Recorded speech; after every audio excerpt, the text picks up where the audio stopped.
토지는 사람이 어떤 부가가치를 창출한 게 아니죠. 사람이 어떤 부가가치를 창출할 수 있는 것이 아니기 때문에 네. 부가가치의 구성 요소라고 봐요, 토지는. 따라서 부가가치가 안 붙습니다, 토지는. 네. 그런데 건물은 네. 사람이 부가가치를 창출한 거죠. 네. 따라서 부가가치세가 과세가 돼요.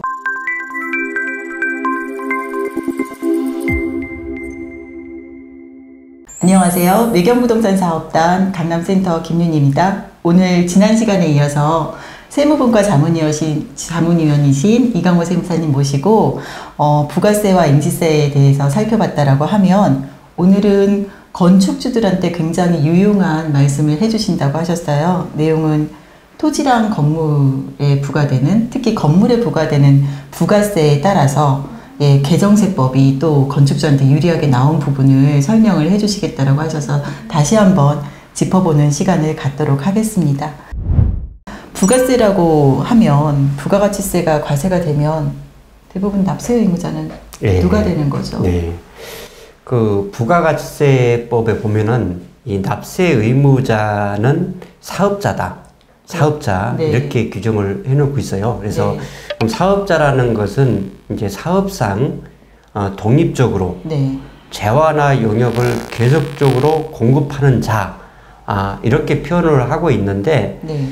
그런데 부가가치세는 실질적으로 최종 소비자, 네. 최종 소비자가 부담을 하는 거죠. 네. 그래서 이 담세자와 납세 의무자가 다른 네. 간접 소비세다 이렇게 이제 표현을 합니다. 네. 그러면 여기서 가장 중요한 부분이 이 사업자는 계속 반복적으로 네. 이런 표현을 쓰고 있는데 이러다 보니까 일시적이나 우발적으로 공급하는 것은 그것은 사업성이 없기 때문에 부가세 과세가 안 돼요. 네. 예를 들어서 뭐 직장을 다니는 근로자는 급여를 받죠. 네. 거기에도 부가세가 없죠. 부가세 그래서 없죠. 이제 근로 제공은 종속돼 있는 거죠. 네. 독립성이 없기 때문에 부가가치세 과세가 안 되는 겁니다. 네. 그래서 크게 부가가치세 과세가 되는 것은 재화와 용역의 공급이다. 이렇게 부가세법에 규정을 해놓고 있고 네. 재화라는 것은 자산적 가치가 있어야 돼요. 네. 자산적 가치가 있는 물건 또는 권리 네. 이것을 재화라고 하고 용역이라는 것은 네. 영무 제공 네. 또는 시설이라든지 어떤 권리 같은 걸 대여했을 때 네. 그런 것들을 우리가 용역이라고 표현하는데 부가가치세법에서는 건설업과 부동산 임대업은 네. 이것은 용역의 공급이다. 용역의 예, 공급이다. 이렇게 네. 표현을 하고 있습니다. 건물을 네. 신축을 하려면 네. 토지를 사서 네. 건설용지를 취득을 하고 네. 그리고 거기에 딸린 상가랑 건물이 같이 따라오잖아요. 네, 네. 그러면 그에 대해서도 부가가치세가 과세가 되는 건가요? 이 경우에 이 토지 같은 경우는 토지는 사람이 어떤 부가가치를 창출한 게 아니죠. 사람이 어떤 부가가치를 창출할 수 있는 것이 아니기 때문에 네. 부가가치세 구성 요소라고 봐요, 토지는.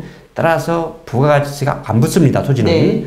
그런데 건물은 네. 사람이 부가가치를 창출한 거죠. 네. 따라서 부가가치세가 과세가 돼요. 건물을 양도할 때는. 네. 그러다 보니까 건물을 신축하기 위해서 건설용지를 취득할 때 건물은 부가세 과세가 되고 네. 토지는 부가세 과세가 안 되겠죠. 네, 그렇겠네요. 네. 부가가치를 창출한 게 아니니까 네, 토지는. 네.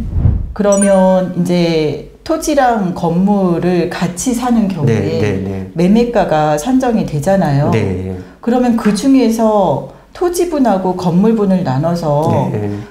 나눠줘야지만 건물분에 대한 부가세가 붙을 건데 네. 그걸 어떤 기준으로 어떻게 산정을 하나요? 네.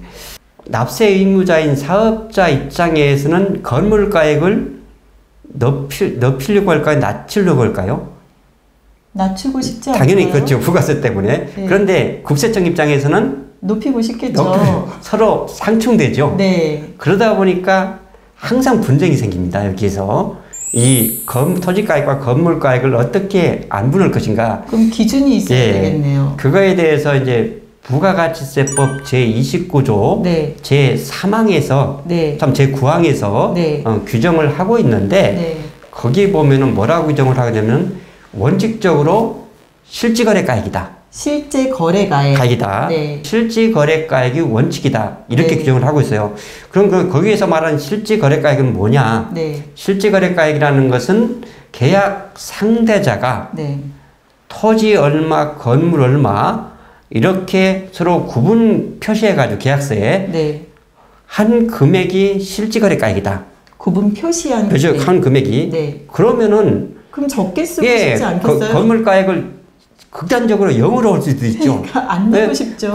그러니까 부가세법에서는 네. 실제 거래가로 한다 이렇게 됐는데 네. 이제 판례 같은 걸 보면은 네. 그 실제 거래가액이라는 것은 서로 의사에 합치해서 구분 표시하면 되긴 되는데 그 금액이 합리성이 있고 아. 사회적 어떤 타당성이 있어야 된다. 합리성과 그렇죠. 타당성이 예. 있어야 된다. 그래야만 그것을 이제 인정을 해주겠다 이 뜻이에요. 근데 그 예. 합리성과 타당성을 예, 예. 어떻게 구분을 그러니까 하나요? 그것 때문에 상당히 분쟁이 많이 일어나죠. 그러겠는데. 그러다 보니까 2019년도에 네. 부가세법을 개정을 하면서 네. 30% 룰이라는 게 도입이 됩니다. 30%를. 네. 네. 그게 어떤 의미냐면은 토지가액과 건물가를 구분 표시해서 계획서에. 네. 그런데 그 금액이 네. 얼토당토 않게 네. 감정가액이나 기준시가보다 네. 기준시가라고 가격을 정했을 때보다 네. 30%를 벗어나 버려요. 건물가격이 더 낮게 쓰죠. 그러면은 구분 표시한 금액을 인정하지 않겠다. 이렇게 이제 네. 규정이 도입됩니다. 2019년도에. 실제로 계약서에 네. 쓴 금액을 인정하되 그렇죠. 그 30% 룰을 벗어나게 되면 네. 인정을 못하니까 하도 서로 싸우니까 네, 다투니까. 그러면 그때는 네. 감정가액이나 기준시가로 네. 정한다라는 그런 의미군요. 그렇죠. 그래서 이게 이제 또 어떤 문제가 있냐면은 조금 네. 설명을 드리면은 네. 이 구건물을 이제 새로운 건물을 신축하기 위해서 건설용도를 취득합니다. 네. 취득하면은 이 구건물에 대해서 당연히 부가세 과세가 되기 때문에 세액과세를 받겠죠. 그렇겠죠. 예.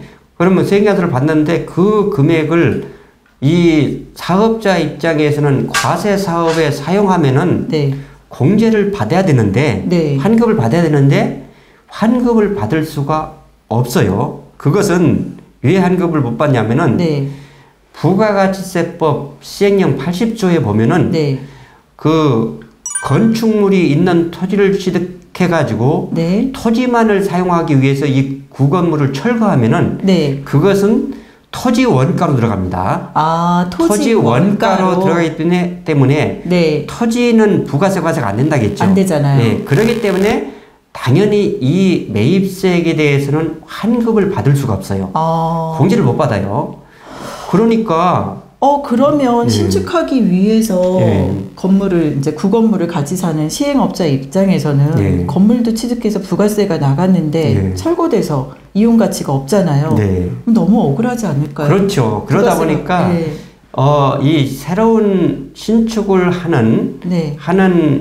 입장에서는 부가세 환급 10%는 못 받지만은 그 네. 금액이 취득원가에 들어가서 법인세나 소득세를 줄이는 효과는 있겠죠. 원가에 들어가서. 예, 그렇다고 하더라도 그 금액이 부가세보다는 훨씬 적다 보니까 그렇죠. 상당히 이제 불합리한데 네. 실질적으로 이렇게 그 거래를 하는 분들 보면은 네. 이 건설용지를 뭐 수백억에 또는 네. 수천억에 사는 경우가 있습니다.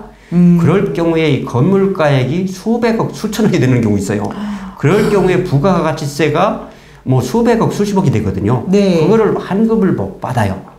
그런 문제가 있어서 이게 상당히 좀 불합리하다고 생각을 했고, 네. 그래서 제가 이제 한국세무사에서 이제 조세제도 연구위원장을 맡고 있거든요. 네. 그래서 지난해에 세법 개정 건의안을 건의를 했어요. 네. 이것은 불합리하다. 불합리하죠. 예. 그래서 다행스럽게도 이제 기재부에서 네. 이것을 세법 개정에 반영을 했습니다. 2022년도 1월 1일 공급분부터 네. 철거 목적으로 기존 건물을 철거하고 새로운 건물을 신축하는 입장에서는 네. 이 건물가액에 대해서 30%를 적용하지 않겠다. 않겠다. 네. 그 새로운 조항이 개정이 됩니다. 부가세법 29조 9항인데요. 여기 보시면 원칙적으로 사업자가 구분한 토지 건물가액을 인정할 만한 시행령이 정하는 사유가 있는 경우에는 안분 계산하는 거 30%를 적용하지 않겠다. 네, 30%. 그러니까 당사자 간에 합의한 금액을 인정해 주겠다 이 네, 뜻이거든요. 0으로 쓰다. 예, 그렇죠. 예. 네. 그래서 요 두 가지 해당이 되는데 네. 첫 번째, 다른 법령에서 정한 토지 또는 건물의 양도가액을 따른 경우, 그리고 지금 저희가 보고 있는 부분은 이 부분입니다. 철거하고. 건물 있는 토지를 취득하여 건축물을 철거하고 네. 토지만을 사용하는 경우, 네. 이 경우에는 당연히 그 30%를 적용하지 않겠다.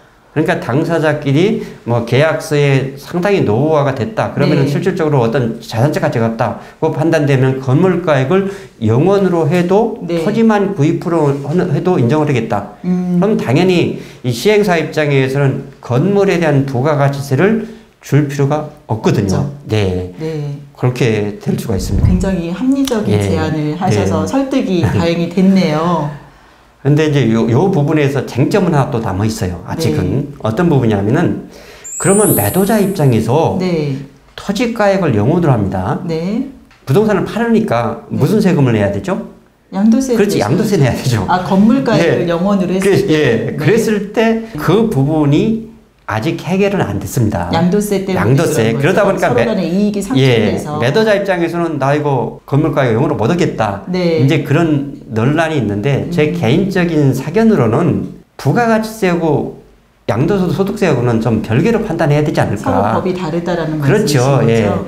예. 양도세는 잔금 시점에서 이미 건물이 존재하잖아요. 네. 그러니까 토지 건물가액을 안 부르는 게 맞다고 판단이 되고, 네. 부가가치세는 건물 자체가 어떤 재산적 가치가 없으니까 재화에 해당되지 않기 때문에 네. 부가가치는 없는 것이 맞다고 판단을 하고, 또 그리고 부가세법에는 30%룰이 적용이 안 되지 않습니까? 네. 그런데 또 소득세법에서는 또 30%룰이 적용이 돼요. 네. 그런 것들을 종합해 볼 때 네. 별개로 가야 되지 않을까, 이런 개인적인 생각을 가지고 있는데, 어쨌든 국세청에서 뭐 유권 해석이 나올 것으로 보여집니다. 이것도. 오늘 이렇게 해서 우리가 간과하기 쉬운 건물분에 대한 부가세, 그리고 최근에 개정된 신설된 네. 세법에 대해서 이강호 세무사님하고 의견 나눠봤습니다.